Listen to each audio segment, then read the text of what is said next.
salaamaaleykum mbokk yi ñu ngi nuyu ñëpp ku nekk ñu ngi lay nuyu sa tur ak sa sant am mbégte dalal leen ci RTS 1 ñu fas yéene waxtaane cinéma lu ko waral FESPACO 2025 mu war a tàmbale le 22 février jeex le 1er mars donc destination Ouagadougou en route pour Ouagadougou Sénégal naka lay teewee foofu ca Ouagadougou di ngeen dégg léegi gis itam film yi nga xam ne ñooñu war a représenté foofu 23 films ñaar fukki film ak ñett waaye itam am nañu ay ndaw yoo xam ne ñu ngi ci yeneen liggéey ci FESPACO lu mel ni comme membre jury loolu tamit Sénégal mu ngi fa pour waxtaane loolu nag ñu dajale ñoo xam ne waa métier bi lañu waa cinéma lañu ma am sama ndeyjoor ni kii di Khalil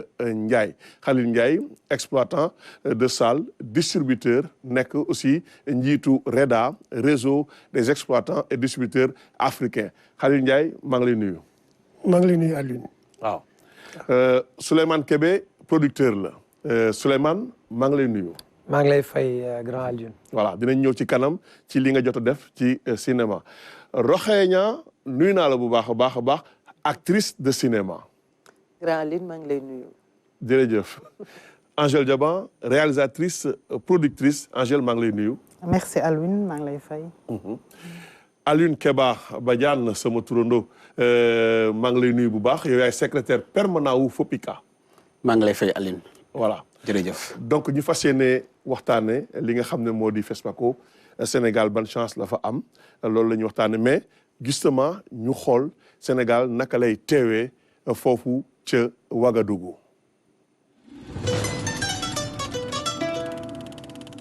Le FESPACO, qui est à ce jour le plus grand festival du cinéma africain, tiendra sa 29e édition cette année, du 22 février au 1er mars 2025, à Ouagadougou, au Burkina Faso. Le Sénégal sera présent avec 23 candidats classés par catégorie. Catégorie long métrage, fiction, Demba de Mamadou Dia. Catégorie court-métrage, 2002, Bataille contre l'oubli de Abdoul Aziz Bass. Budset de Alicia Mendy. Les Souahoul de Yorombay. Nous les griots de Demba Konaté. Catégorie série télévisée. Debo de Abdullah Hadouane. Hair Lover de Khalifa Ba et Baba Karnian. Catégorie Soukabe pour les enfants. Crème de Magaïgaï. Les yeux de Mabil de Khadjatou Sow. Timpi Tampa de Adama Bintasso. Catégorie film d'animation.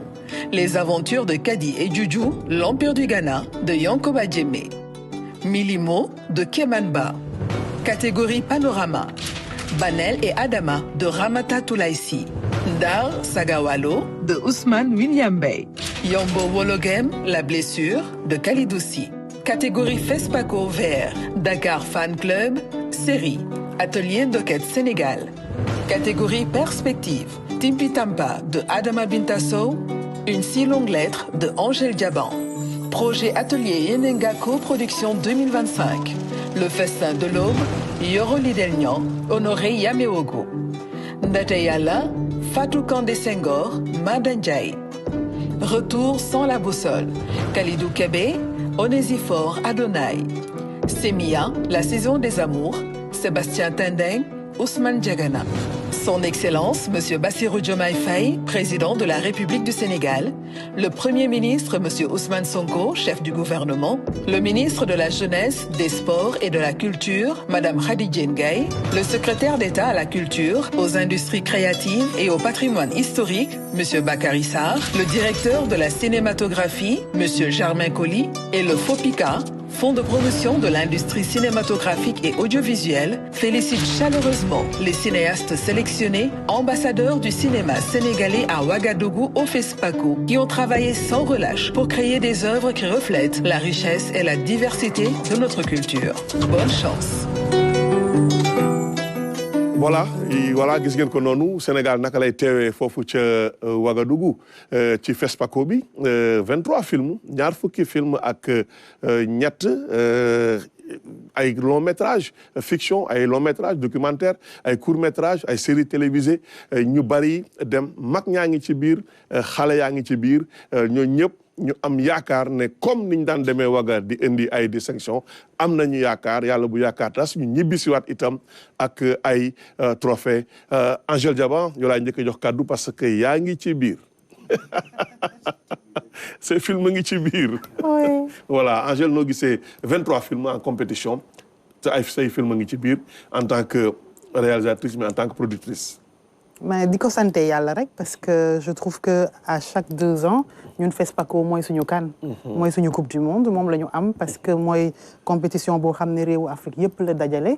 donc à chaque fois Sénégal di ci wone naka la cinéma wam évoluer et à chaque fois ñuy ñëw ak pas seulement nombre film yu bëri mais aussi ci qualité film yi aussi dañ ci ràññee Sénégal donc ren suñu ñëwaatee am sélection bu mel nii dañ koy santé yàlla di ko santé aussi suñu autorités yi ñuy accompagner. D'accord Alioune Keba Badiane secrétaire permanent wu FOPICA FOPICA am na rôle bu mu ci joué jàppale na film su dul yëpp itam yu bari ci film yi nga xam ne dañuy dem Ouagadougou.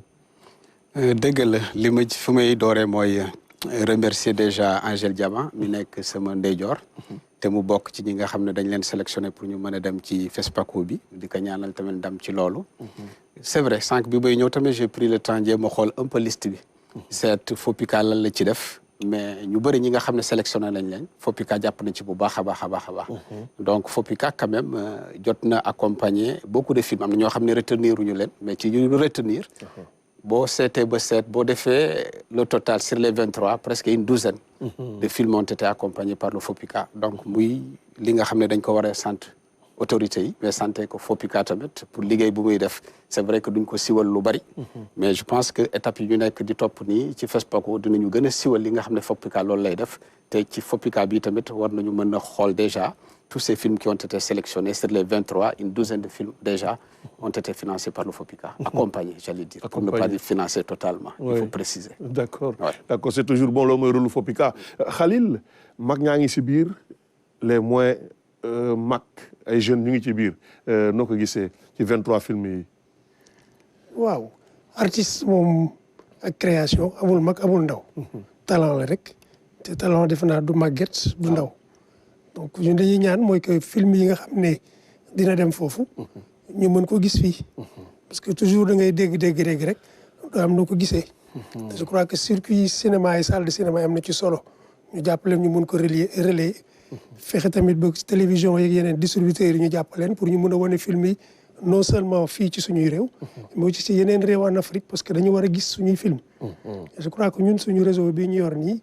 muy réseau des distributeurs exploitants africains nga xam dafay dajale ñii di jaay film. ak ñi yor salle de cinéma en Afrique Sénégal Mali Burkina Faso Cameroun ak Côte d'Ivoire. ñu fexe ba au moins mu am quelques films yoo xam ne dina mën a circuler ci biir réew yooyu. mu mun a def tuuti xaalis muy dellu ci waat dans chez les producteurs. voilà ñun loolu mooy suñu mbébét. et loolu mooy waral peut-être suñu teewaay ci FESPACO bi. FESPACO bi Souleymane Kébé yaa ngi ci biir yow it Banel et Adama film la boo xam ne yaa ko produire. waaw xëy na ak yeneen. waaw bon soo limee amaale na tamit film Yoro Mbaye bi lees waxul. ñoo si liggéeyandoo waaw lan moo ma gën a neex man si sélection bi soo xoolee catégorie bu nekk. daanaka am nañ fa film. donc ça veut dire que dañuy compétir si catégorie bu nekk. presque et loolu day firndeel ni Sénégal yàgg na en tout cas à travers le FOPICA ak autorités yi ñi ngi féddali kóllëre bi ñu am si FESPACO bi depuis chaque année. donc di rafetlu loolu ba pare nag gis ni tamit am nañu ay jigéen. yoo xamante ni am nañ fa ay film en compétition. pas seulement en tant que réalisateur. wala réalisatrice mais en tant que producteur aussi productrice donc day wane ni tamit suñu milieu bi mi am na diversité. côté jigéen ak góor ñëpp a ngi am seen wàll si biir. ñëpp a ngi am seen wàll Rokhaya jigéen ñaa ngi ci biir. waaw ñoo ngi ci biir. à chaque fois bu ma gisee sama réalisatrice yi ku mel ne Angèle Diaban nga xamante ne c'est pas la première fois mu ñu sélectionné ko FESPACO. moom ñeneen ay Fatou Kandé Senghor ñëpp ñu nekk ci biir Khadijatou Pouye. donc lu am solo la jigéen ñi am nañ seen place bu baax ci biir. te aussi li ñu am dama naan dañuy sant yàlla parce que du dëkk yëpp a ko am. FESPACO am catégorie yëpp ñu sélectionné fa sa ay film du ñëpp ñoo ko am te tout ça c'est grâce à notre fonds là FOPICA. moo tax ñu am lii tey te dañuy ñaan autorités yi aussi ñu gën ñu jàppale ci fonds yi gën ko taxawal ndax ñu gën a mën a produire parce que y a 2 semaines maa ngi jógee Cameroun. mais ñoom dañu naw parce que bu ñu seetaanee film gis générique bi FOPICA. ñëpp dañ naan oh le Sénégal da ngay fier ci sa bopp. donc ñuy lancer tam appel autorités yi gën a jàppale pour que suñu production yi gën a mën a jëm kanam. film yi suñuy sélectionné à chaque fois muy bari rek fond bi moo tax. nañu gën a jàppale ci fond bi mu taxaw. Souleymane Kébé Banel et Adama neneen la demee woon FESPACO 2023. waaw 2023. Banel et Adama dañ ko jëloon Yenenga post-production. donc moo amoon aussi le prix bon le grand prix tamit beneen film documentaire. Goufde moo ko nekkoon moo jëloon le grand prix bu ñu doon accompagner Yenenga bi Banel et Adama moo amoon 2e prix bi. donc yàlla suturaal ñu amoon prix foofu delluwaat fa nag. section panorama Banel et Adama mi ngi woon nag kan. ñuy kontaan ndax lu mu tourné. nu mu ñëwee FESPACO ñun comme ni ko Angèle waxee. mooy suñu coupe du monde mooy suñu. ñun dañu am fierté film yi génn foofu donc ñun am nañu mbégte. mu dem si catégorie panorama bi nga xamante ni tamit ay film yu rafet yu am doole lañ fay teg. pour sargal leen donc ñun dañ si am mbégte. Angèle Diaban bu ñu ñëwee ci waxtaan ak yow ci li nga xam ne moo di ce film. bi nekk en compétition en tant que réalisatrice. une si longue lettre. voilà boo doon ñëw ci une si longue lettre Angèle Diaban dans un premier temps en tant que film. tiré d'une œuvre littéraire. li ma ci mën a wax rek mooy déjà c'est un soulagement tey ba nga xam ne film bi pare na. parce que qui dit longue lettre dit longue marche. et c'était une très longue marche de 12 ans. donc il y a quelques heures là on est pratiquement pare na. donc c'était beaucoup d'émotions d'ailleurs de se dire que pare na bi technicien yi ne c'est bon dama leen ne non vous êtes sûr que c'est bon donnez-moi encore 15 minutes. donc c'est pas maintenant qu'on dit que c'est bon j'ai besoin de 15 minutes encore pour être sûr. donc parce que c'était très long et je me suis dit dinaa wéet parce que du ma amati lu may stressé. puisque pendant toutes ces années j'ai stressé régulièrement pour ce film mais tamit je trouve que c'était long mais c'était un chemin de croix boo xam ne dama ci jàng lu bari. j'ai mûri en tant que cinéaste j'ai mûri en tant que productrice j'ai mûri humainement aussi donc damay ne yàlla moo tuddee woon ne noonu lay guddee noonu lay méttee pour ma mën ci màggaale. donc je suis contente tey ba nga xam ne film bu mel noonu am difficulté yooyu tey ñëw ñu sélectionné ko FESPACO c'est encore voilà mbégte la en plus. juste de le finir c'est une belle réussite donc muy représenter le Sénégal. au FESPACO c'est une deuxième réussite parce que man du ma ne dañ ma sélectionné damay représenter Sénégal. d'accord yaa ngi ci ban catégorie. perspective. Angèle Diaban 12 ans. la première étape. waaw ci 12 ans yooyu. kañ la woon ak lan la woon. lecture œuvre bi. waxtaan ak nit. comment est née justement cette envie. dem defar benn film sur longue lettre. donc œuvre bi comme tout le monde je l'ai lu à l'école mais à l'époque tu le lis par devoir da nga koy lire par devoir parce que dañ la ko jox comme œuvre scolaire et puis ngay màgg di gis ne que ne maa ngi nekk ci métier boo xam ne war naa mën a sukkandiku ci sama cosaan ci sama patrimoine nu dëkk pour mën a di ko gën a wone et puis may dem di gis ne que ne les jeunes ne lisent plus liiratuñu lu bari et je me suis dit œuvre yi mel ni une si longue lettre wala ay je sais pas moi Nini la Mulâtresse wala Maïmouna c'est des œuvres yoo xam ne tey suñ ko adapté woon au cinéma dinañ gagner en termes de spectateurs parce que ñun on a toujours envie di am plus de spectateurs yi nga xam ne dañ leen di réconcilier ak cinéma vu que ça faisait des années amuñu woon ay salle de cinéma salle de cinéma yi dellu si mais il faut pas que ñuy wone seulement ay films américains faut que ñuy wone aussi comme ni ko Khalilou waxee ay films yoo xam ne si suñu cosaan la jógee et c'est pour ça que j'ai eu envie de réaliser une si longue lettre et puis en 2013 bi ñu doon tudd keroog la pirogue bi Éric Neve demee Cannes ak la pirogue fa la ma woowee ne ma Angèle looy def qu'est-ce que tu fais de ton talent? Le regretté Éric Nevé. Voilà. Là, il m'a dit, qu'est-ce que tu fais de ton talent? Je lui ai dit, tu es où? Je suis au Festival de Cannes. On vient de finir la projection de La Pirogue de Moussa Touré. Oui. Et c'était un succès. Qu'est-ce que... je ne fais rien. Mais pourquoi? Non, je suis à l'hôpital. Depuis des mois, je suis à l'hôpital avec lui. Mais admettons que je qu'est-ce que tu vas faire? Non, on m'a dit que je si, admettons, dis-toi, je t'appelle demain. Non, le demain, en fait. Okay. Le lendemain, il m'appelle. Eric, ne m'appelle pas. L'instant bi, taluma, khalat, des films. Je veux juste que ça me donne word et jusqu'à nouvel ordre. Non, nous continuer dimawo. Après, bon, admettons que nous souhaitons, par exemple, réaliser une si longue lettre. Non, on y va. Tu es sûr, mais je ne sais pas on y va. Lol mo nekkoon nak motivation ma commencé di ci bind ba tay ji di et puis je suis revenue ci fin 2013 bi en me disant je reste ben at suma fi togué ben at je réalise le film après ma delluwaat France ma ngi fi tok ba légui. D'accord. Casting bi c'était bien parce que on a eu des grands talents comme Amélie Mbaye. OK. Et Amélie était à la RTS. Bi ñuy présenter adaptation une si longue lettre bi ñu nekké xalé. Amélie mo nekkoon téléspeakering bi. OK. Reine Marie de lire une si longue lettre. Donc c'était beaucoup d'émotions pour elle que me choisir qu'on est Amélie yow ya bëgg nga nek acteur principal bi. Actrice principale bi donc voilà. Acteur bi c'était Serge Abessolo du Gabon. Donc voilà. Justement ñu dem xol ben extrait wu une si longue lettre bu Angèle Diaba ci catégorie perspective lay compétir fofu ci FESPACO 2025 29e édition.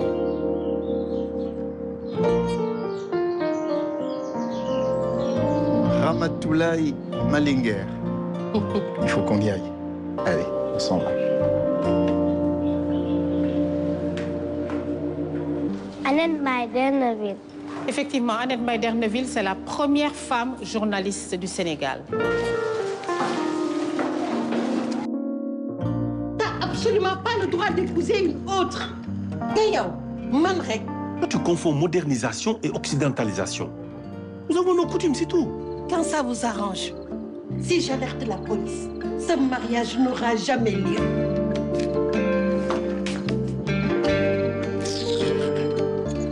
Aïssatou, tu es une femme forte, très forte.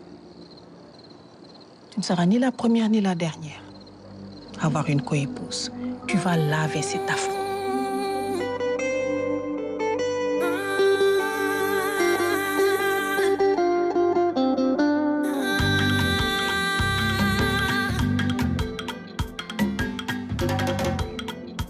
dogal suñu borom kenn mënu ci dara. bu yàlla dogalee. soo bëggee mu woyof da ngay nangu. Modou Fall mais yàlla boole yow nag ngeen ànd bu rafet. jàkka ja lañ jógee nii. doon ko ñaanal jabar. alhamdulilah rabbil alamin.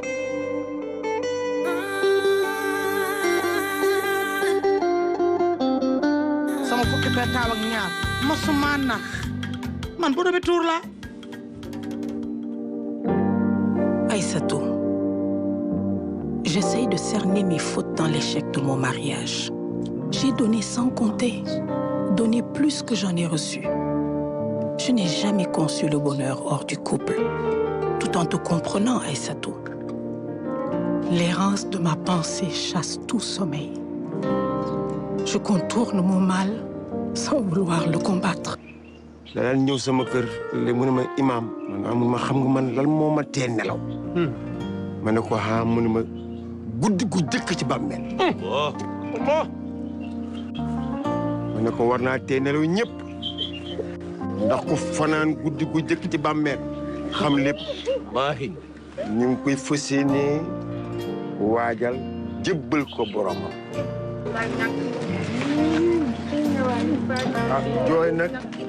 jooy nag mënta ñàkk ndax dem gi dafa tiis. waaye jooy mën naa silwise. mën naa wone ragal yàlla. waaw ngeen jooy gu ànd ak ragal yàlla. salaamaaleykum. dal leen ko yàlla.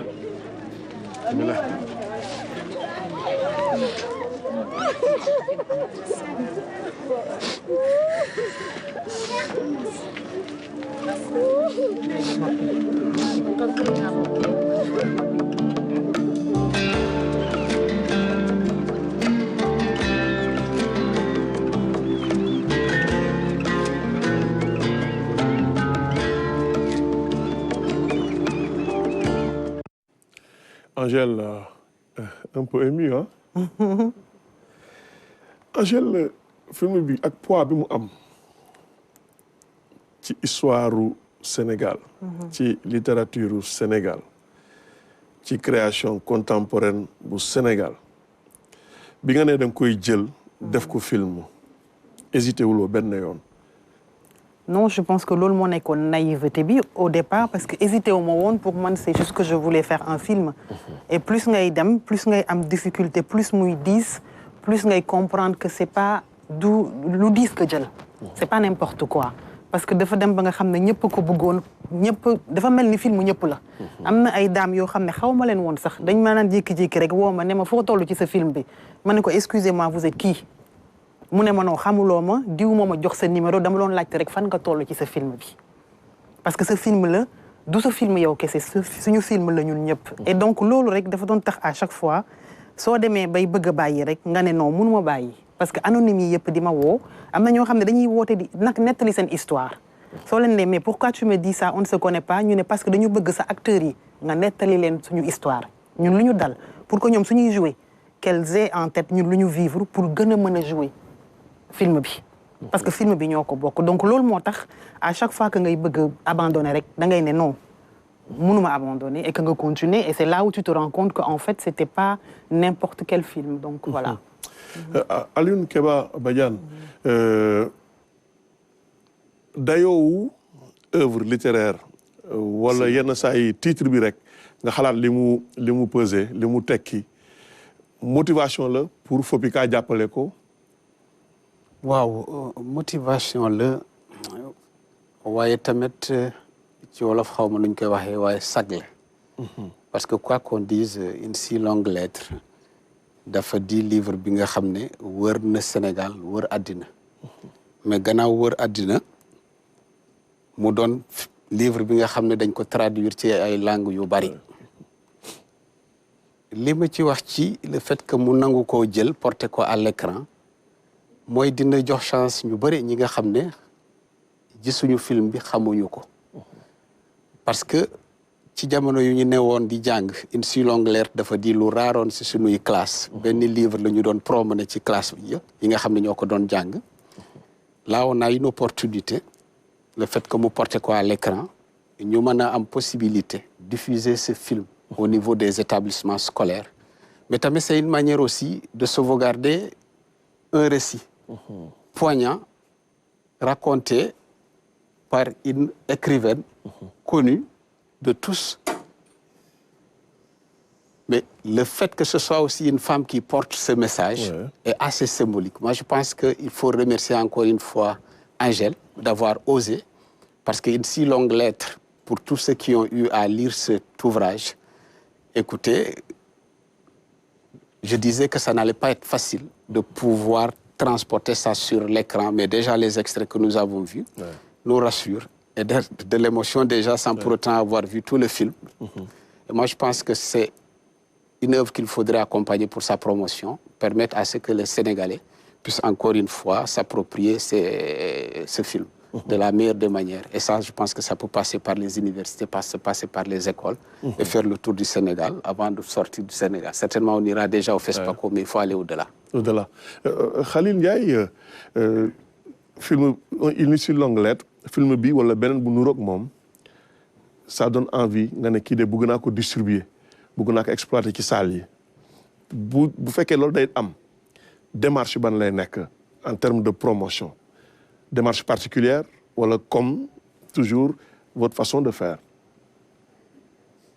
waaw motivation moom daf ci am déjà parce que suñu motivation bu njëkk mooy wane suñuy produit wane suñuy histoire fexe ba ñëpp gis ko te li gën a am solo mooy suñu secteur du cinéma dafa am ñetti pàcc exploitation production diffusion dafa am koo xam ne mooy xalaat film bi am koo xam ne moo koy jox jëmm am koo xam ne mooy wuti xaalis bi ñu koy defaree am koo xam ne moo koy séddale bu ñu bari mun si jot am ay place yoo xam ne fa lañ ko mën a gisee place yooyu bari na salle de cinéma télévision internet yu bari mais li gën a am solo ci cinéma suñuy wax cinéma mooy salle de cinéma. ñu nag Afrique dañu gëm ne dañu gëmloo ki ne salle de cinéma dafa xeewi te ñu ñuy gëmloo loolu boo demee seen dëkk yi ñoo ëpp salle de cinéma. États-Unis xaw ma ñaata la. mais France am na 6000 écrans yoo xam ne ay nit ñoo fay dem di seetaan. film yu waa France yi def dañuy dem ba yenn saa yi sax dañuy romb tuuti film américain yi dañuy dem ba yegg yenn saa yi ñu am 50% yenn saa yi ñu am 45%.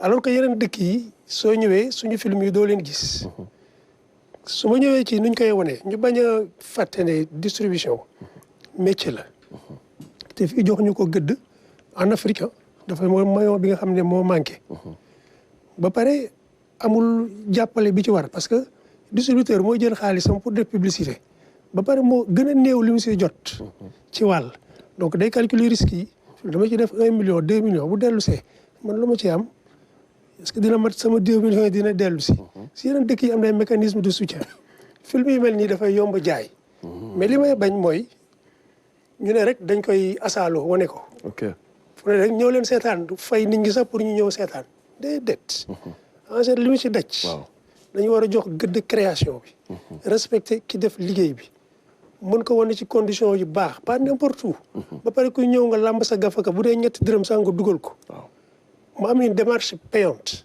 loolu moo structuré suñu secteur et je crois que loolu lañ doon waxtaan keroog ci fond bi lu am solo la beneen histoire la bokk nañ si ñi ko taxawal ak ñu bari ak ñi ci xeex pour mu ñëw du ma ciy wax sax parce que boo ciy wax dafay xaw a doy waar mais dama ne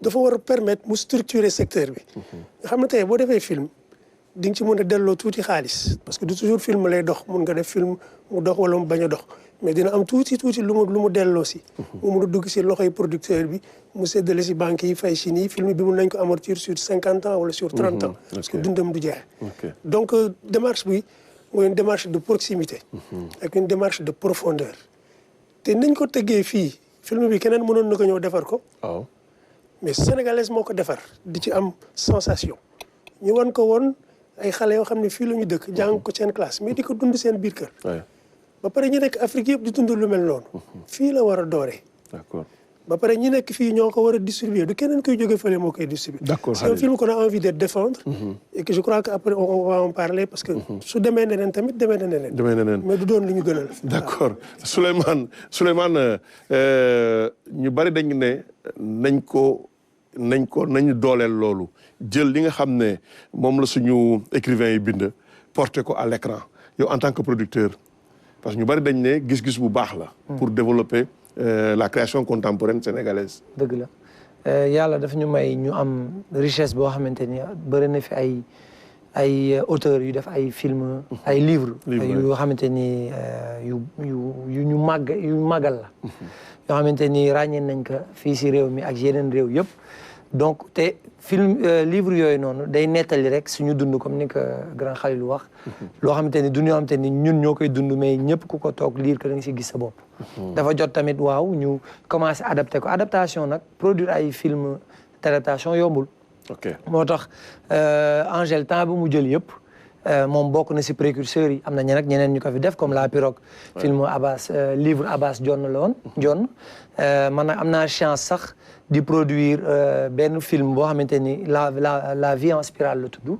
Rama Thiaw moo koy réalisé mais livre Abbas Dione yàlla na ko yàlla yërëm di jaale waale waa këram la moom bind na fi ay film yoo xamante ni te am na sax beneen film bu Mokhtar Ndioga Ba produire tamit donc film mi livre mi ñu ngi fi nit ñi di ko bëgg produire d'accord donc loolu richesse la te xam naa ne ñeneen ak ñeneen dinañ ko def mais dafa nekk loo xamante ni parcours bu gudd la ndax adaptation da ngay jël ay droit yi tamit dafa cher donc nekkul à notre portée loolu tamit appel la aussi bi ñuy def suñu autorité parce que man su ma nekkee producteur war a fay ay droit pour pour mën a adapter livre bi après fay ay droit auteur bi ñi koy bindaat pour mu nekk film parce que livre ak film bokkul foog nga bindaat ko pour film bi donc parcours bu gudd la mais boo xamante ni ñun bëgg nañ si tamit teg suñu tànk wala suñu loxo pour déjà yokk lumière si œuvre yi am Sénégal mais aussi tamit pour wone film yoo xamante ni tamit beneen façon de faire la beneen façon de voir justement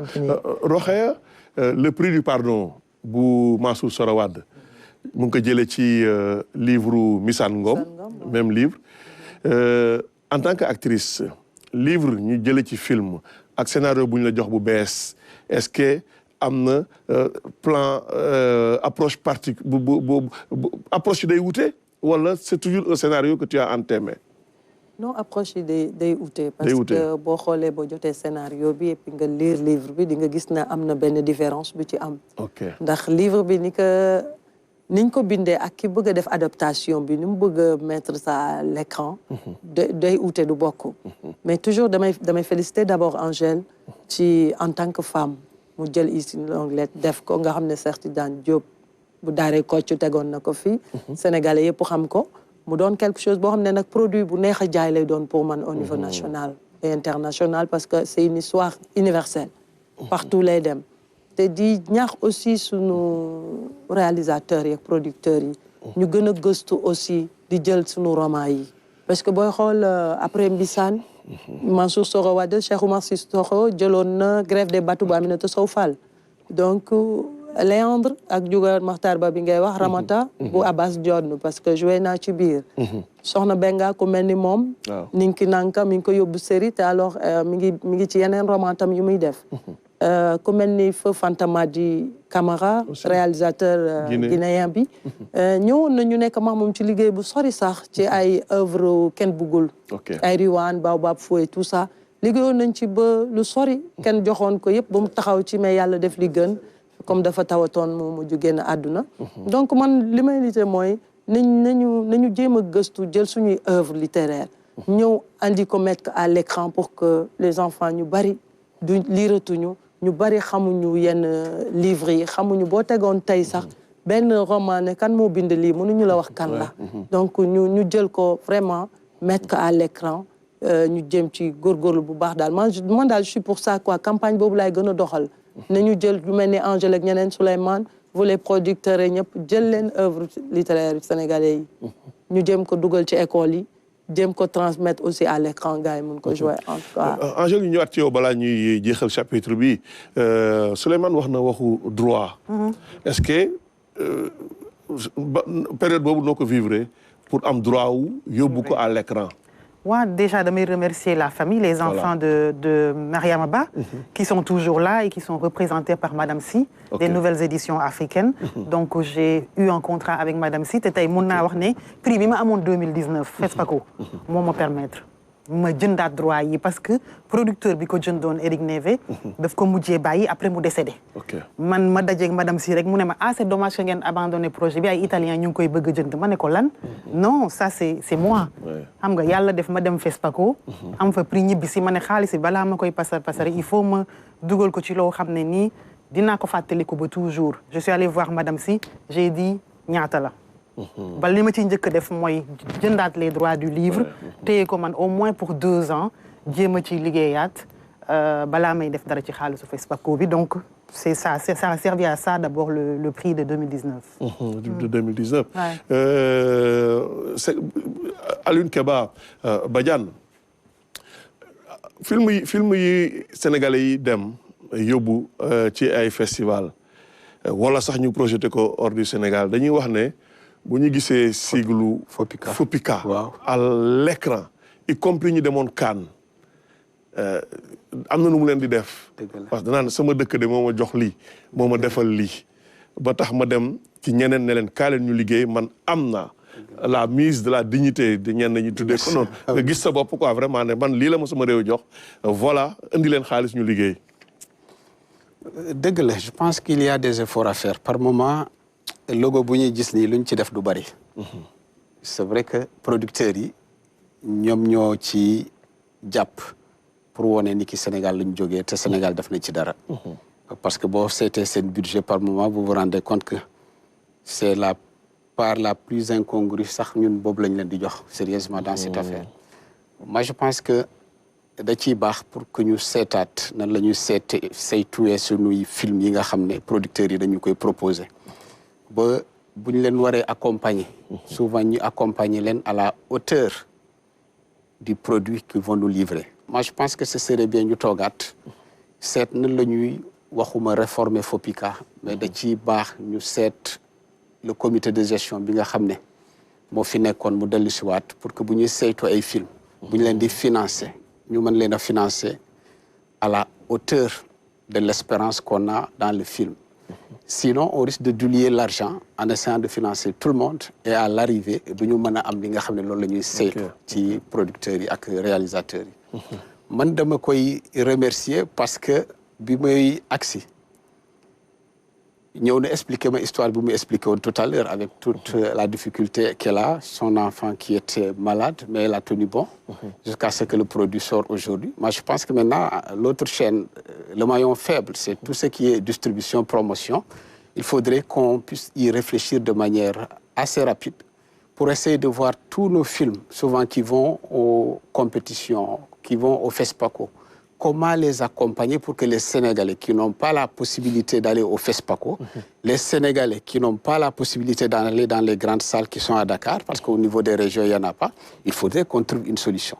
C'est là où je voudrais aussi interpeller un peu, comment il s'appelle encore, Khalil, pour qu'on essaye d'en discuter. C'est vrai que c'est bien que les films passent dans des salles, avec tout le confort qu'il y a, avec toute l'acoustique qu'il y a.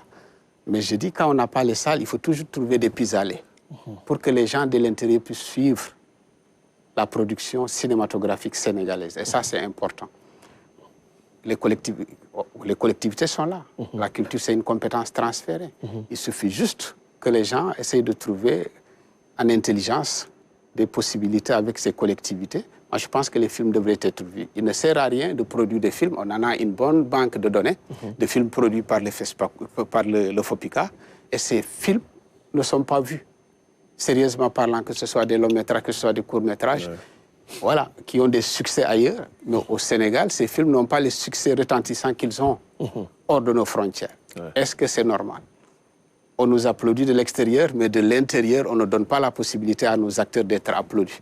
Et ça, c'est là où il faudrait que les distributeurs aussi nous donnent un pis-aller qui nous permettent de continuer à sillonner, saluer un peu aussi les bobissonniers qui ont des initiatives. dañuy def benn tampon transition pour mun a dem ci filmu Mamadou Dia Demba. Les télévisions ban rapport ngeen am ak ñoom pour seen film yi yéen yow en tant que producteur lay poser question Souleymane Kébé. waaw man de su ma waxee dëgg rek télévision yi aw ma Sénégal aw ma vraiment rapport ak ñoom parce que amuñu politique d'achat des films sénégalais.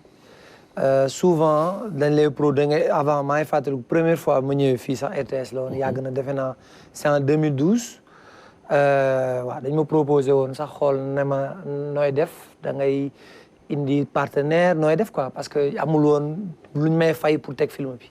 Donc du coup j'avais décidé de ne pas le mettre.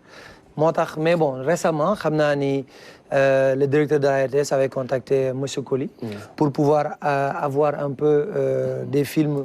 Il y a un pas qui a été franchi comme ni ñu koy waxee. Mais depuis lors man télévision sénégalaise. benn télévision bugguma def promotion. moo ma jox xaalis pour une série. qu'on faisait xaalis en coproduction. mais ñoom lan lañ lay wax système bartering et cetera. pour ngeen partager wuti ay financement mais télé yi duñ jóg jël xaalis pour jënd suñu film wala coproduire suñu film. te man en tant que producteur dama soxla quand même.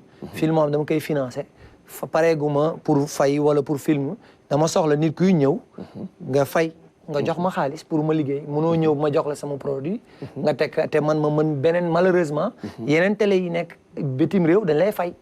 te man dama soxla nag xaalis boobu pour liggéey donc je suis obligé ma def la. dafa naa am na ay perspectives yu intéressantes yu war a am ak le directeur général. Je crois que am na ay discussions. yu sori ak Oumar Sall bu Cinécap. ak yeneen ak ñeneen. mais defe naa wàll woowu 2025 bi RTS dina ci jouer un rôle assez important pour projeter suñuy film bon ñu ngi dawal film Ousmane William Mbaye. pas président Dia, etc. Came to You ak yooyu ak ñeneen quoi. Donc je crois qu'il y a des perspectives assez intéressantes bu ñu waxee pour ñu dem ci Demba bu Mamadou Dia dinañuy ñëwaat encore ci jigéen ñi nga xam ne ñu ngi ci compétition yi. Fatou Kandé Senghor moo leen féetee mag mais y en a d'autres ah am na ñoo xam ne xëy na ñoo gën a tolloo ndaw mun nañu jël ki nga xam ne mooy Adama Bintou Sow bu ak Timpi Tampa mu am double sélection d'ailleurs ak Timpi Tampa mais aussi les yeux de Mabile nga xam ne court métrage la bu Khadijatou Sow defe naa loolu c'est important ak Cinecap Demba rek moo nekk ci sélection pour yóotu étalon d'or bu Yenenga dinañ ñëw ci benn extrait léegi monsieur le secrétaire permanent les chances du Sénégal parce que Demba am na distinction Égypte waaw ak Tunisie. Moi je pense que déjà na continuer ci loolu rek parce que quand même gannaaw fi ñu ko distinguer déjà fu baax la mën nañu am yaakaar tamit bu ñëwatee fii amaana dina am lu ñu ko jox li ci des moi je pense que man seetaan naa film ba am ci yaakaar loolu ak thématique bi nga xam ne boobu la traité le reste c'est de mobiliser aussi les Sénégalais parce que vous savez bu ñuy def le premier tri c'est un tri qui se fait à huis clos on se retrouve maintenant avec des projections des membres du jury et qui sont souvent aussi sensibles au public qui vient voir vraiment les films. Moi, je pense que c'est de ce point de vue qu'il faudrait davantage communiquer sur nos films qui sont en compétition, travailler à ce que nous mobilisions le maximum de Sénégalais qui sont de l'autre côté, parce que c'est leur chance unique souvent de voir nos films en direct sur un grand écran au niveau de Ouaga. Moi, je pense que ce serait bien qu'on fasse un travail de communication assez agressif, sérieusement. Ce travail nous permettra certainement pas d'influencer, je le dis, mais écoutez, de nous manifester à la hauteur du bon film qu'on a proposé au FESPACO, Quai Demba. Rokhaya, Souleymane, Angèle, Khalil, yéen ñëpp habitué FESPACO. Projection au film, nombre de téléspectateurs yu ñëw toog à Ouaga, est-ce que mun na tax nga yaakaar ne ça peut aller kii dina am distinction même bu du étalon d'or di Yenenga par exemple projection presse bi nga xam ne pour ñun la yenn saa yi nga dugg fa salle bi gis mu fees del soo seetloo bu ñuy joxe résultats yi day am répercussion en tout cas pour projection presse bi buñ ko seetloo je ne sais pas si yéen dans d'autres projections def ngeen constat boobu dans d'autres salles. oui Rokhaya. d'habitude man projection presse lay xool. ngay dem d'accord. moom lay seetaan pour yeneen film yi. si c'est un film sénégalais. damay dem moment bi ñu koy projeté parce qu'on doit venir pour soutenir. Voilà. Comme lu may wax Coupe d'Afrique lañ jëm. dañuy ñëw pour pousser pour supporter ñun ñëpp. am na jury boo xam ne public bi day jouer ci ñoom. ok am na yenn membres du jury yoo xamante ne ñoom dara mënul ci ñoom dara ñoom ils sont focus ci film bi dañuy xool film bi si le film est bien fait. techniquement. ak thématique bi gars yi di aborder yëpp. donc je dis que ne ak man film yi ñu am naa yaakaar. am nga si yaakaar déjà film en jeune maa ngi soogay gis chance bi ñu am tey ñun ñoo njëkk a gis image yi je crois. je pense après bi mu génnee labo ñun ñoo am chance gis ko tey. RTS donc man li ma gis ak jeu d'acteur yi ma gis ci biir. ak réalisation bi am naa yaakaar bu baax a baax ci ce film te dama lay ñaanal nga am daal. amiin amiin Demba j'ai vu le film. Vraiment, c'est un très très bon film. Un très très bon film qui peut avoir quelque chose. Moi je dis que Demba mun na am étalon de Yenenga. C'est très bien. Mun nañ ko pousser. Le public. Le public je pense que ni en effet comme li ça dépend du jury, c'est une sensibilité. Mais lenn dafa am. man damay joxe exemple Sira. daaw bon je suis coproducteur du film. bu ñu defee projection il y avait plus de place. Il y avait tellement de monde que xam naa jury bi sax dañ naan ñii supporters yi ñu am ku leen joxul dara.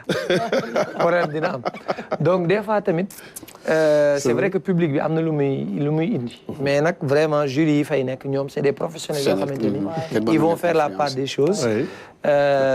mais ñun moom comme d'habitude ñun suñu film moom dañuy supporter bu baax man sama maillot Sénégal sax.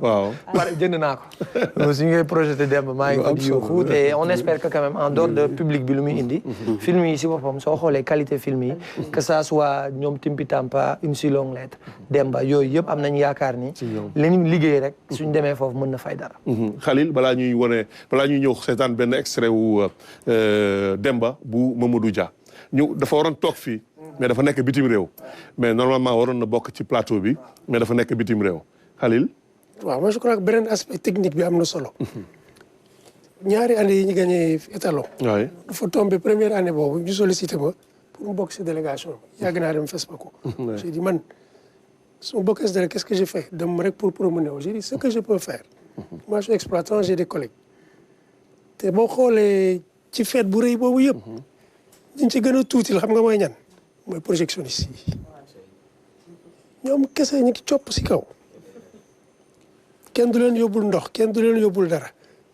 ban dama ne woon man li ma mën def je vais voir mes collègues xam naa ñi moom saal yi xam naa techniciens yi je vais aller les voir pour caler rendez-vous avec le réalisateur ñoom dañuy teel a ñëw ñu caler xool film bi essayer xool qualité lumière régler ko son bi ndax baax na nii ndax fii baax na ndax cadrage bi baax na. nga xam ne film bi day wane li ci waa ji liggéey yëpp dinañ ko wane loolu jury puriste yi loolu kii la si ñoom loolu la ñuy xool am na jury yoo xam ne dañuy déglu saal mais loolu part bu ndaw la ci d'accord ñoom li ñuy xool mooy construction film bi qualité image yi qualité son bi réalisation bi ak yooyu ñu dañuy fexe ba loolu li nit ki liggéey ñu defal ko un bon rendu je crois que loolu ñaari at yi ñu ko def jig nañu si la Alain Gomis gagné kii ñu dajale naaxu prix deuxième mu gagné waat ñu dajale waat naaxu prix bon loolu buñ ko fàtte après tam la communication parce que FESPACO amul temps sur tous les films leen defal affiche année boobu lañ njëkk a def su film bi di ñëw ñu defal la sa affiche ñu ñëw taf ko amoon na tam koo xam ne mooy wër saal yi taf affiche yëpp affiche Sénégal yi donc loolu suñ ko mënee reconduire c'est extrêmement important et ça valorise les gens gars dañuy kontaan parce que y a une frustration parenthèse bu ndaw frustration dans les salles de cinéma soo ñëwee Burkina li muy rëy yëpp Burkina amul projecteur numérique ah oui FESPACO moo am léegi projecteur numérique bu muy denc jalousement denc ko si tiroiram ba mu yàqu foofu te xamul la bu ko dencee carte mère bi day yàqu mais dañuy louer projecteur bu jógee France ak projectionniste kooku bu ñëwee du jàngal sax projectionniste burkinabé bi fi nekk du koy pousse d'accord daal di dawal film bu ñu nee clôture mu defaat ci ay keesam frustration boobu mënuñu ko comprendre d'accord et là c'est un défi africain et je crois que loolu tam baax na ñu interpeller si nit ñi la numérisation ak la formation des projectionnistes ak des animateurs de ça les corps de métier ñu xool justement am lu ñu xool ci film Demba bu Mamadou Dia ñëwaat continuer waxtaan bi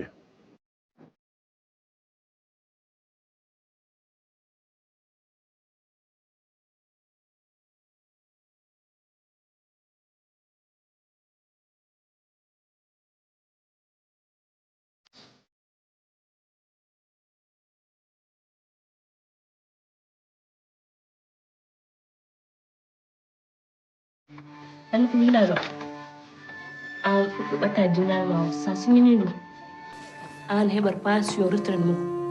Te sahibin mo ang bulan wag di ebad di investir ka kamo.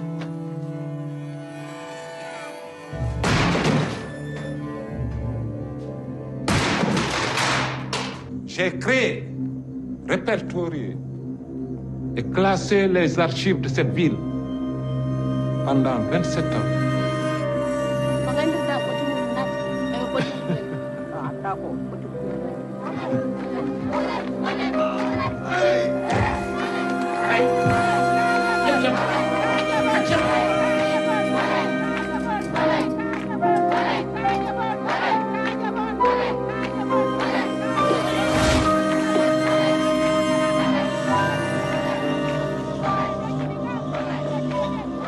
Poncho!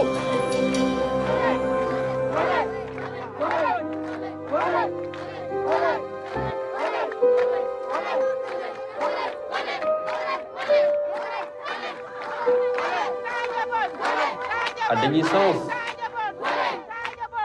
olle el ngoronda badam ma ko jalle neebe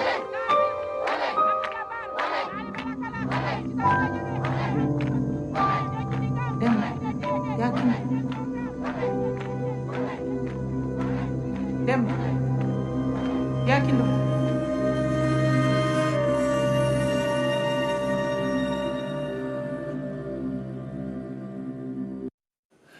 voilà Demba bu Mamadou Dia producteur bi Maba Diakhou Ba di doom ci Cheikh Ngaydo Ba waaw ñu ngi yàlla na suuf sedd ci kawam saa ñu daan dem Ouaga damay jaar ci li Khalil waxoon léegi bu ñu defee bloc rek indi trophée génération yu bari benn jogoy béy fii boo gëstoo gis ko Moussa Touré Moussa Sène Absa Mansour Sorawat Maguette Fatou Kandé les jeunes ñoom ñëpp nekk fa Aziz Cissé j'espère que bi yoon noonu lay demee je crois que dañu defaat bloc dem Ouaga pour indi distinction en 2011 la presse defoon na bruit bu bari ne mais jot na nii ñuy demee ñu jox ñu le drapeau national ñu dem ak moom mais 2011 rek la mosoon nekk débat vraiment hein, dans mon émission en tout cas il y avait beaucoup de wax ba waa ministère sax doon nañu woote quoi mais vraiment yenn saa yi ni ñuy demee ci Ouagadougou franchement war nañu mën a jox drapeau mais bon bëgguma sonal Kéba en 2019. D'ailleurs, quand j'ai gagné, je suis montée sur scène avec le drapeau. Avec le drapeau, d'accord. Parce qu'on m'avait donné en disant nous l'un des Sassiennes représenter Sénégal. Justement. Voilà le drapeau. Justement, Alune, moi je pense que oui, ne serait-ce que pour renforcer un peu les acteurs qui vont vers le FESPACO, c'est bien qu'une autorité quand même puisse leur transmettre le drapeau. Parce que c'est une délégation nationale qui va en compétition. Et à peu près, le FESPACO, c'est la Coupe d'Afrique, comme vous le dites. Ça va au-delà même de l'Afrique, parce qu'apparemment, je vois d'autres pays aussi qui sont souvent diaspora, dans la compétition, la diaspora. Moi, je pense que le fait de le faire, c'est une reconnaissance, mais aussi c'est une source de motivation. Et ça rapproche les autorités des acteurs du cinéma davantage. Et je pense qu'on transmettra ce message à l'autorité, pour que l'autorité puisse se mettre au-devant. Voilà, accompagner la délégation. Et certainement, si on a cette possibilité, même que le président de la République le fasse, pourquoi pas, mais on transmettra. Voilà, on transmettra. Il faut que nous dajewaat les Noskanan, je fais de la publicité. C'est ça. Jardin bu ñu jig la, en tout cas, il faut ñu dajewaat fa. Bon, je crois que noonu lay demee. En tout cas, Demba Mamadou Dia, comme ni ñu ko waxee, jël na prix Égypte, jël prix itam Tunisie. Carthage comme dit que Kéba waxee ñu ngi ñaan yàlla mu continuer noonu na continuer noonu Ouaga dina am itam le centenaire de Paulin Soumanou Viera dinañuy màggal comme ni ko tubaab di waxee il aurait eu 100 ans en 2025 Paulin Soumanou Viera dina am programme Sénégal dina am Ouaga déjà France ñu ngi koy exploité en termes d'archives Ouaga dina am colloque jokkoon nañu ak doom ji Stéphane Viera. Voilà, donc Paulin Soumanou Viera, ci yoonam ngeen topp Angèle. li mu tracé ngeen topp on peut le dire quoi. Je pense que c'est bien que nous màggal suñu mag yooyu parce qu'aujourd'hui on a une nouvelle génération qui est très dynamique. Qui est très dynamique et avec les réseaux sociaux on est très vite star, très vite connu. Et je pense que genre commémoration yi day tax ñu fàttali leen que ne peut-être que gëstu leen tam ci ñi nga xam ne ñoo fi nekkoon commencé cinéma sénégalais yóbbu ko foo xam ne sori na woon foo te ñun xamuñu ko woon parce que jamono yooyu nekkul woon jamono internet télé noir et blanc la et tout liñ daan def bu fekkoon ne ñu ngi koy filmer di ko vulgariser comme tey kon kenn waxatul ci surtout suñu ténoru sénégalais yooyu nga xam ne ñoom ñoo créé le cinéma africain donc lu am solo la ñu màgg Khalil, Paulin Soumanou Viera. waaw moom ñooy les deux icônes moom ak Sembène. Sembène, oui. donc il est vrai que cinéma day dox. mais waruñu fàtte fi ñu jógee. te Paulin a aidé beaucoup de gens à faire leur film. parce que moom moo yore woon les archives nationales kii nu mu tuddati. actualité sénégalaise. donc moo yoroon caméra nga xam ne jafe woon na. amoon tam de la pellicule. Il a aidé beaucoup de gens à faire et ñoom ñooy les premiers qui sont sortis de l'IDEC. Justement. Moom ak kii. non non Ababacar. Yves Badara Diagne. Yves Badara Diagne ak Blaise Diagne. Blaise Senghor pardon. Voilà ñoo njëkk a génn IDEC. D'accord. Donc c'est des gens qui ont été formés à la bonne école. D'accord Souleymane. Paulin Soumanou Viera. waaw ñun xam nga fii soo xoolee ñun suñu génération Ousmane Sembène rek la ñuy dégg. waaw. mais moom faut que ñun ñu xam ni. moom 63 moom moo jàppale Ousmane Sembène bu muy def borom saret. dëgg la. jox ko lépp lu mu soxla pour film bi am. donc ñun suñu demee bay naw Ousmane Sembène nañu xam ni moom dafa topp si tànku Soumanou Viera. donc ñun ñii day baax si ñu xam ni li ñu am nii chance bi ñu am di produire di def ay film suñu mag yi suñu papa yi. suñu doyen yi jiituwul woon si xare bi. duñ si toll donc suñu ñëwee ñun ba ñu war a yegg fii ñu leen war commémorer ces 100 ans. ñun dañ koy kontaan lu rafetlu ko bu baax. pare nag fas yéene si def ay jéego. vraiment delloo ko njukkal. jox ko wàccuwaayam comme ni ñu koy waxee. Rokhaya Paulin Soumanou Viera. waaw Paulin damay ne comme Sembène rek. d'ailleurs boo demee biir FESPACO da ngay fekk ñoom ñaar ñëpp seen buste dafa nekk. bu Paul Soumanou moo fa njëkk a nekk Sembène bi ñuy def 100 ans ci lañ def buste mu nekk fa. tey aujourd'hui bu ma gisee les jeunes sénégalais di liggéey ak béninois yi damay am mbégte ndax léeg-léeg damay gis Nourou jóge fii wala Amath. dem au Bénin pour nekk chef op. Paul béninois la. donc voilà ñaari nationalité la am. tey moo tax ma ne xale yi ñu ngi topp ci seen i tànk. li mag ñi tracé woon ñoom ñu ngi koy suivre parce que ñu ngi dem di liggéey ak waa Bénin ak yooyu. te di wax ñu xale itam ñu gën a góorgóorlu gën a gëstu. parce que cinéma gëstu la. anciens yi li ñu fi defoon. mu nekk fi ci loolu wax nañ ci mun a jàngee lu bari. buñ ciy dem du ñu juum. et que centenaire Paul bi ñu ngi koy préparé bu baax. ñu ngi koy préparé. ñu ngi préparé lépp lu ci war lépp loo xamante ne defoon nañ ko ak Sembène rek. ñi dinañ ko def ak moom cette année. waaw dinañ ko def cette année fële ci Waga. voilà côté archive ak yëpp ñu bëri ci liggéey. est-ce fan koo xam ne dañuy déggante tout le temps moom it mu ngi ci liggéey te liggéeyu papaam moom it li fi papaam bàyyi. bàyyiwul mu nax saay. héritage bi daf ko téye mi ngi ciy def lépp lu mu mën.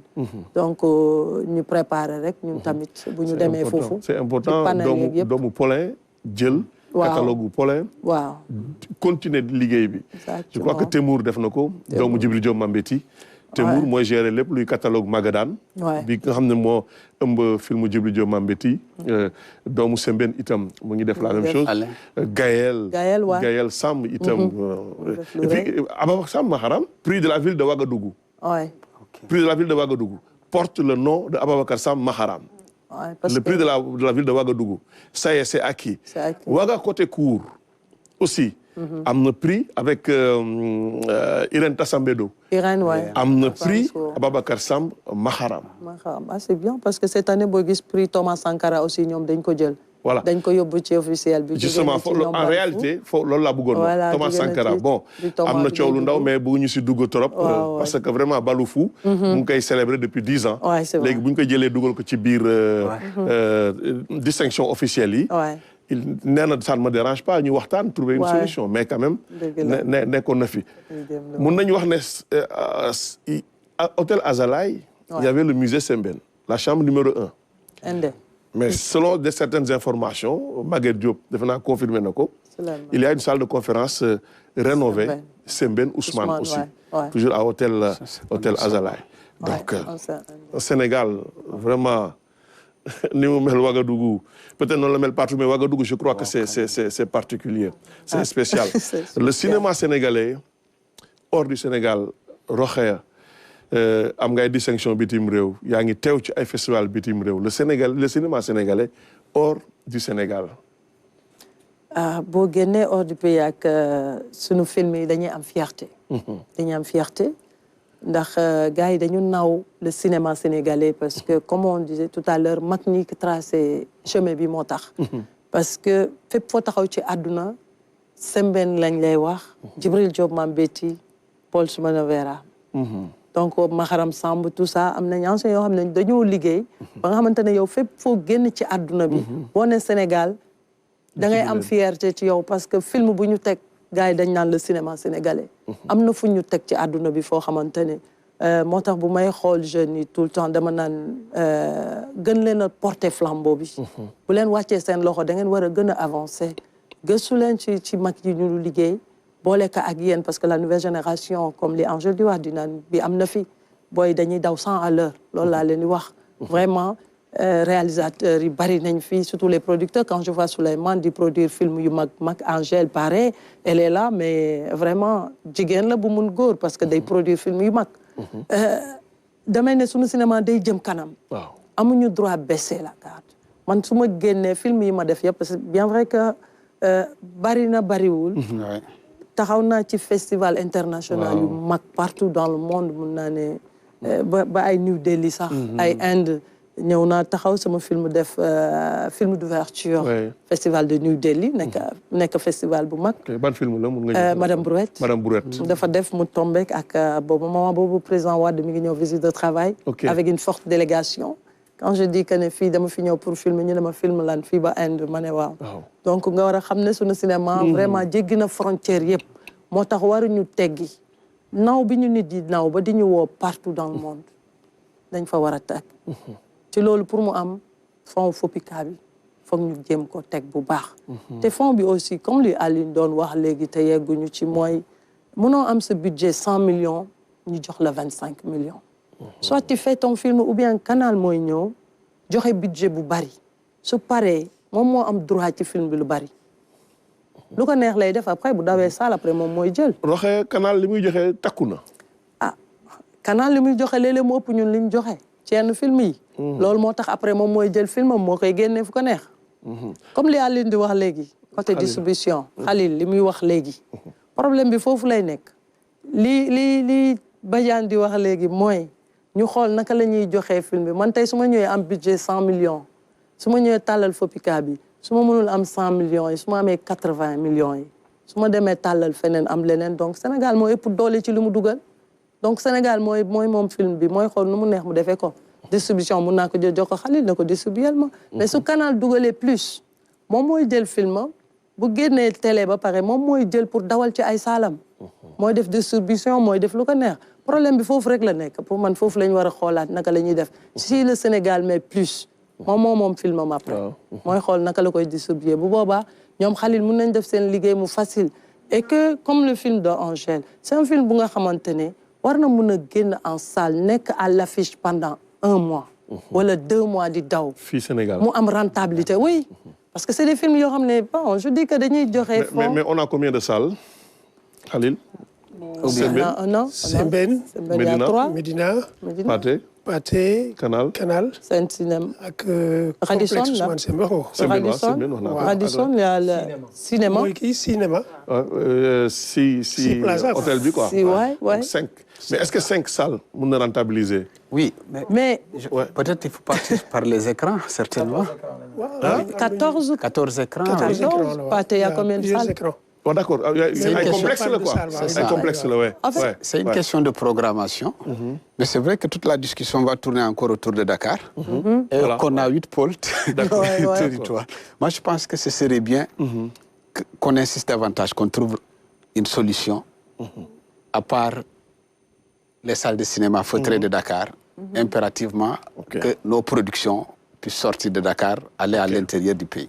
Ça, c'est une réflexion qu'il faudrait pousser. Par rapport à Paulin Soumano Vieira, moi, je pense que les actualités sénégalaises ont été faites par Paulin Soumano Vieira dans mes lectures.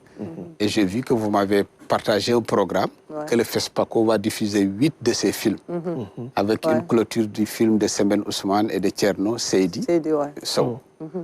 Moi, je pense que c'est une personne qu'il faudrait rendre hommage, sérieusement parlant.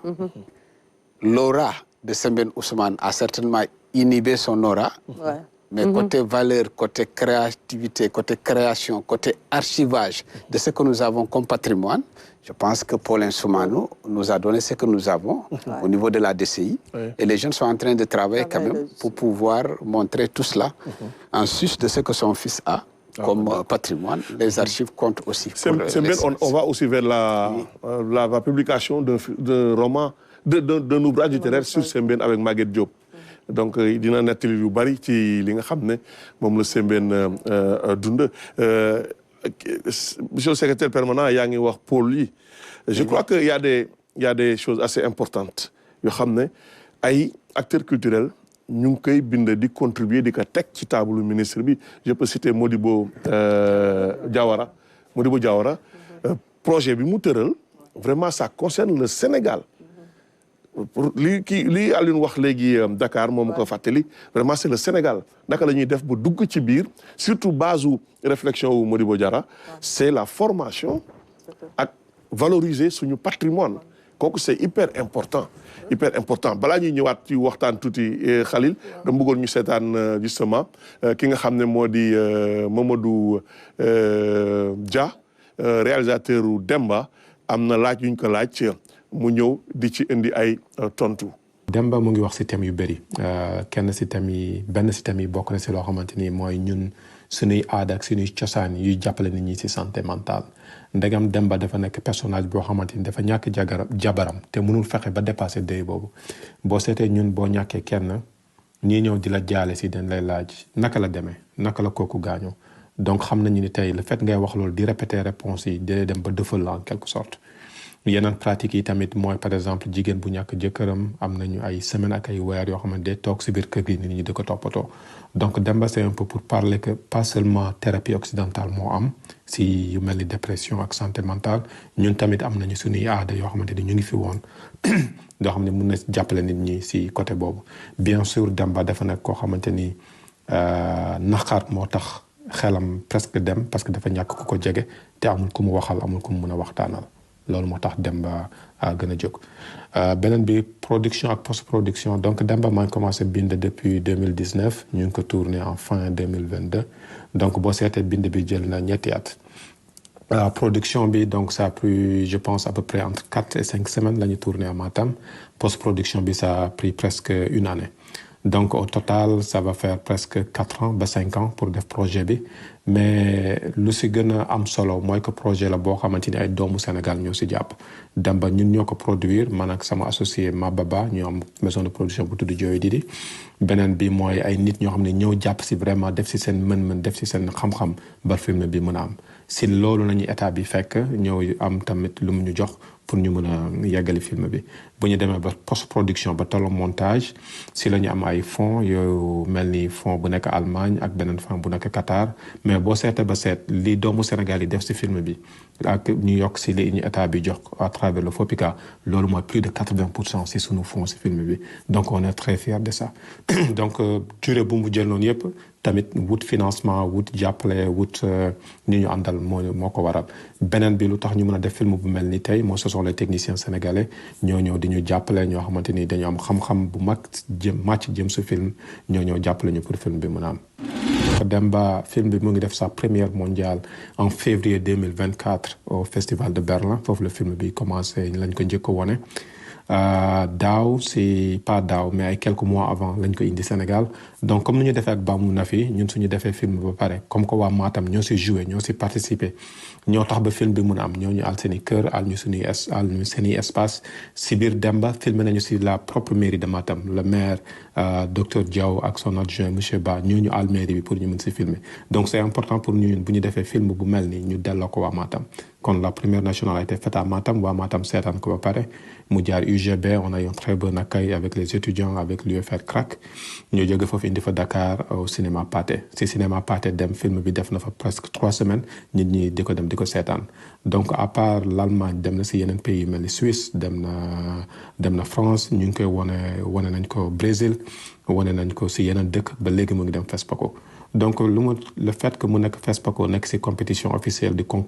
concourir pour l'étalon d'or c'est toujours un honneur et c'est un plaisir aussi donc d'autant plus un honneur boo xam ne film bi ñu ñoo ko defal suñu bopp Maba ak man à travers Joy Didi ñoo dem gis nit ñoo xamante ils sont intéressés au film ne leen kaay leen jàppale ñu pour ñu mën a def film bi Canal Plus aussi est venu nous aider dans ce propos pour film bi mun a am donc c'était une très bonne expérience donc on est d'autant plus fiers que loo xam ni film bi c'est ak plus de 80% des finances sénégalaises donc beneen bi mooy évolution cinéma sénégalais donc ñun ñu ngi nii di dem FESPACO bii nii di ñëw gis nañu ni Sénégal a beaucoup de films dans toutes les sections confondues daanaka section yu gën a bëri dans la majorité des sections on a des films sénégalais donc ça c'est un grand plus loo xamante ni vraiment ñu ngi koy sant leneen li tam mooy di sant les aînés parce que tey mën nga def Sénégal film début ba fin fekk ay sénégalais ñoo ko def donc on a toutes les connaissances parce que boo seetee film boo xamante ni c'est enregistré film boo xam ne xam nañ ko gis nañ ko nit ñi teg nañ seen bët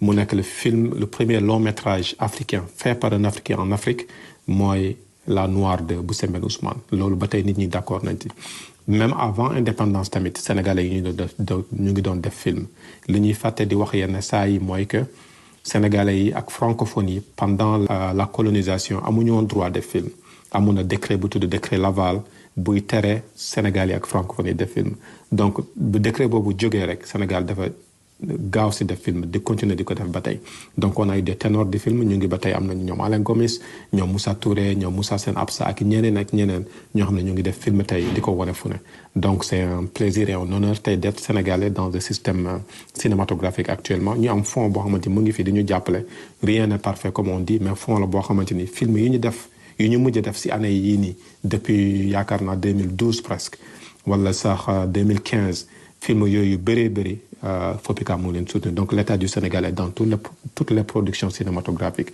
yoo am tey donc c'est toujours un plaisir d'avoir collaboré avec le FOPICA pour mën a def Demba. Voilà merci encore remercier na l'État du Sénégal balaa ñuy ñëw ci Demba ñu ngi toujours ci émission spéciale FESPACO 2025 nekk ci yoonu Ouagadougou Khalil balaa ñuy jeexal ci ñu ñëwaat ci sortie yi rek quoi balaa ñuy jeexal ak Demba bu Mamadou Dia sortie yi am na loo ci bëggoon yokk. waaw mooy suñu sortie film nationaux yi la. waaw ok film nationaux yi dañ ci war a am part boo xam ne dañ koy liggéey avec le cœur xam nga distributeur parfois am na lu muy woowee sortie technique. génnee naa ko rek mu jeex après il est en règle avec ses financeurs. ok mais défendre film bi pousse ko mu dem. ba pare distribution dafa am ay pàcc bu la neexee nga ne man partie bii yow laa koy jox territoire bi yow laa koy jox zone bii yow laa koy jox.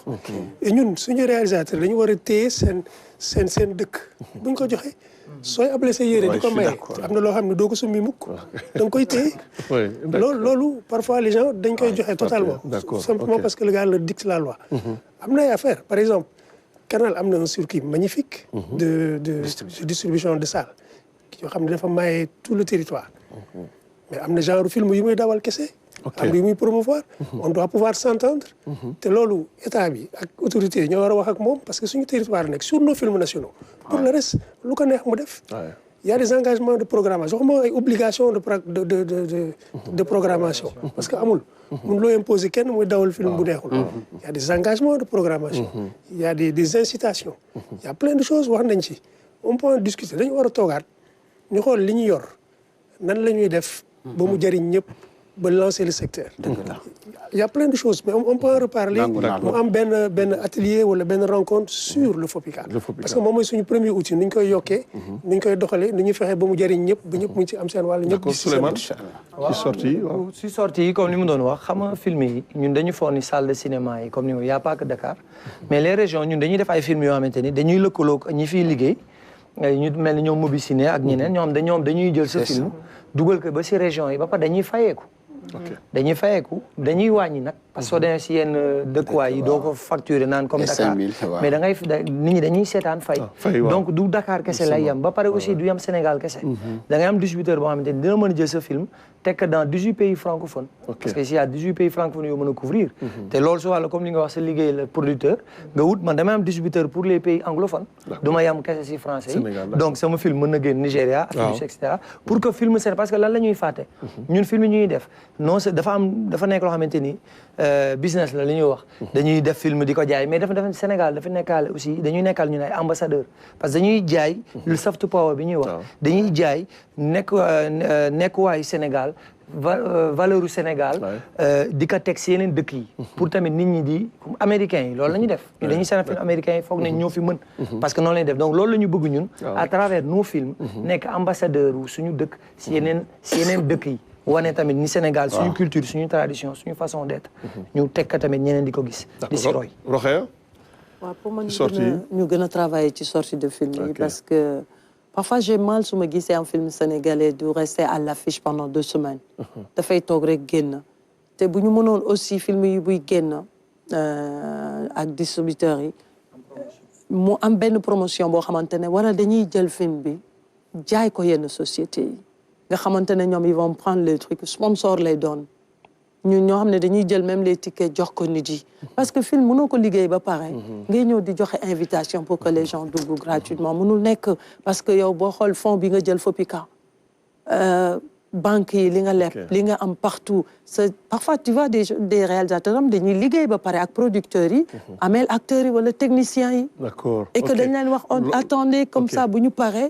ñu mun leen a fay donc soxla nañ film bi suy daw gars yi ñëw fay billet pour que après ñu mun a fay seen bor yooyu moo tax il faut que yenn partenaires yi ñëw accompagner leen bu sorti film amee ñu leen di jaay film yi ñu jaay place yi ñu jënd saal yi comme aujourd'hui man mun naa Angèle filmam bu doon génn tey supposons que benn partenaire je veux pas faire de pub mun na ñëw jël place yëpp yi ci salle bi donc jàppale leen pour ñu mun a fay parce que ñoom ñu ci bari après dañuy ameel bor seen technicien ak acteurs yi et que soxla nañu loolu daal ñu leen accompagner pour rentabilité naa la ñaan billet booy projeté quoi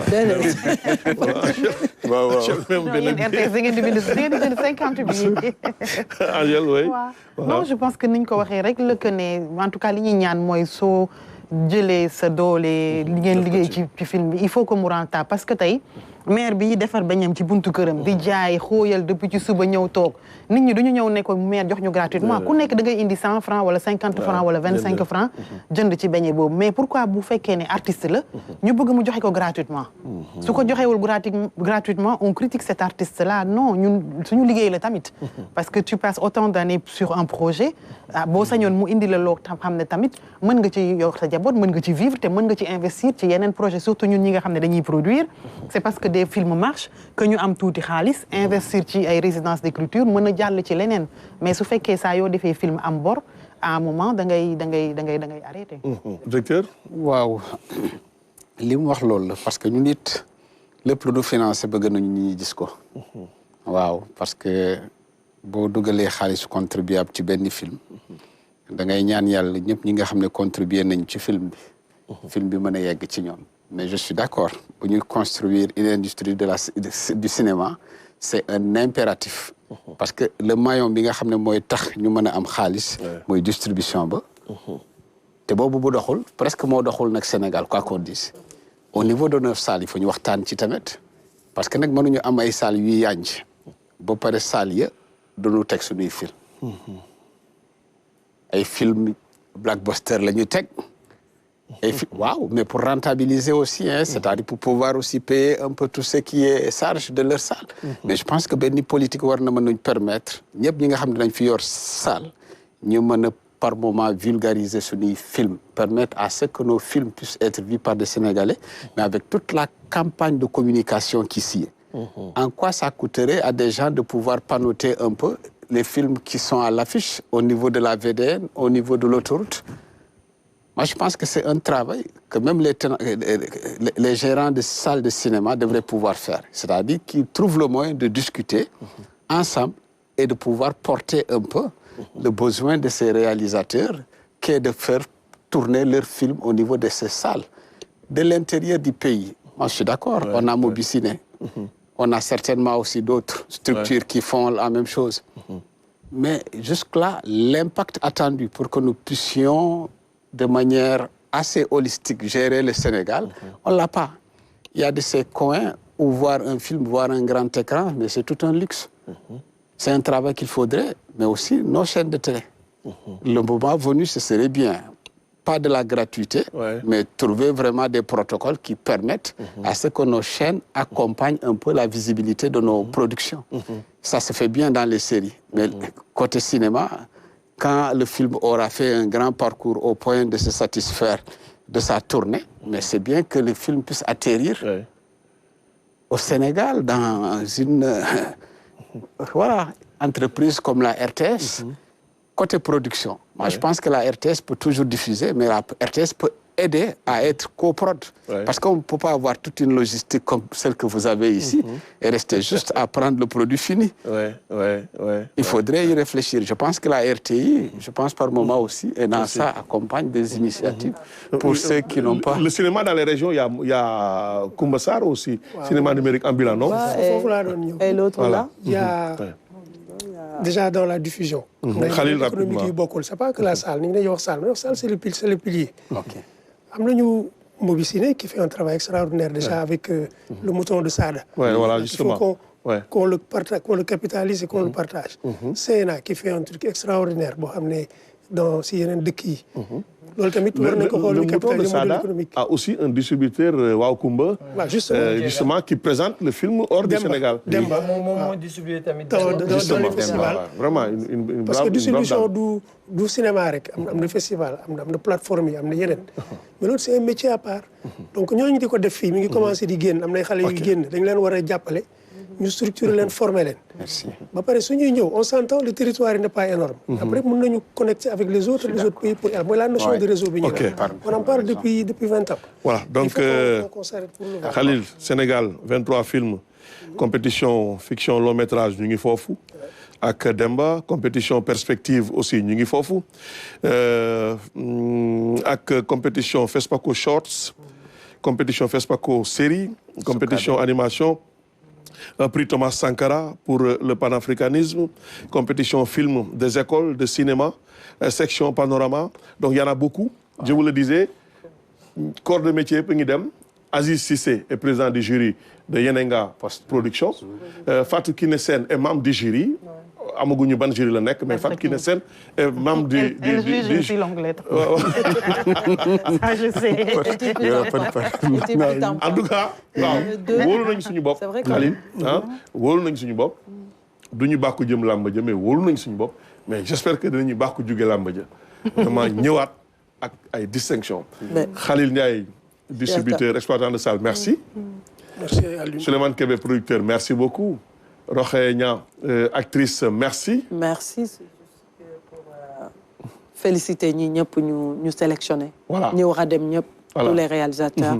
di souhaiter ñëpp bonne chance aussi. bonne chance oui. di leen wax ne ay gaynde lañu. te gaynde du rëbbi sooy. déedéet saa yu ñuy retourner dañuy ñëw ak dara. te am nañu yaakaar di leen wax bonne chance ñoom ñëpp. Merci. Angèle, merci beaucoup Angèle Diaba. Merci et à bonne toi. chance aussi. Merci. Bonne chance, monsieur le secrétaire permanent. Oui, c'est vrai qu'il y a une information de taille, Sotigui Academy. Voilà, qui honore des Sénégalais. Où il y a des Sénégalais, des Africains qui ont marqué de leur empreinte un peu, voilà, à travers leur art. Je pense qu'il y a Sembène Ousmane, il y a Sadio Mané, Youssou Ndour, Cheikh Anta Diop, Mahram. Voilà, Ababacar Sam Mahram. Moi, je pense qu'il faut les mettre aussi dans notre délégation de toute façon. Même s'ils vont de leurs propres moyens, ce serait bien qu'on les accompagne. Cette année, voilà. Il est invité d'honneur cette année. Voilà. Édition passée, il y avait Angèle Diaban qui était là-bas, qu'on avait célébré. Donc, cette Souleymane année, va recevoir un prix. Souleymane, oui, et Diariatou de Mborodi. Celle qui a joué Lady Diana et tout. Toujours, donc, on a 2 ou 3 prix. Il y a Seydou Sarr aussi. Le jeune Seydou Sarr qui a joué dans le film Moi Capitaine. Voilà, cette année, c'est la jeunesse. Combien de distinctions? 3. Cette année, c'est la jeunesse. Donc, Souleymane est invité d'honneur cette année. Comme c'est le jeune producteur qui est... Voilà. En tout cas, merci. jërë ngeen jëf. jërë ngeen jëf kontaan nañu dalal leen ngeen indi lu bari ci wàllu cinéma corps de métier yu bari la ñu dalal fii ñi fi waroon nekk itam ñeneen mënul ñëpp amoon nañ ci place wax dëgg yàlla mais nii la demee ñu dalal leen am ci mbégte amaat yaakaar jógewaat vraiment Ouagadougou ak ay distinction yàlla na ko yàlla def remercier vraiment tout le monde destination Ouaga. Le FESPACO, qui est à ce jour le plus grand festival du cinéma africain, tiendra sa 29e édition cette année, du 22 février au 1er mars 2025, à Ouagadougou, au Burkina Faso. Le Sénégal sera présent avec 23 candidats classés par catégorie. Catégorie long métrage, fiction, Demba de Mamadou Dia. Catégorie court métrage, 2002, Bataille contre l'oubli de Abdoul Aziz Bass. Budset de Alicia Mendy. Les Souahoul de Yorombay. Nous les griots de Demba Konaté. Catégorie série télévisée. Debo de Abdullah Hadouane. Hair Lover de Khalifa Ba et Baba Karnian. Catégorie Soukabe pour les enfants. Crème de Magaïgaï. Les yeux de Mabil de Khadjatou Sow. Timpi Tampa de Adama Binta Sow.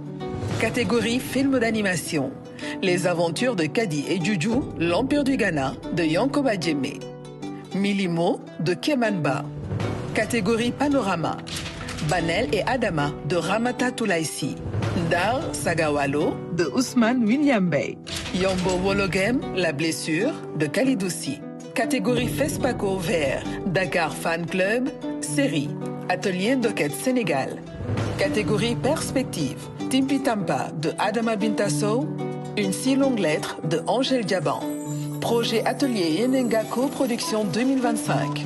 Le festin de l'aube, Yoro Lidelnian, Honoré Yameogo. Ndateyala, Fatou Kandé Senghor, Madandjaï. Retour sans la boussole. Khalidou Kébé, Onésiphore Adonai. Semia, la saison des amours, Sébastien Tendeng, Ousmane Diagana.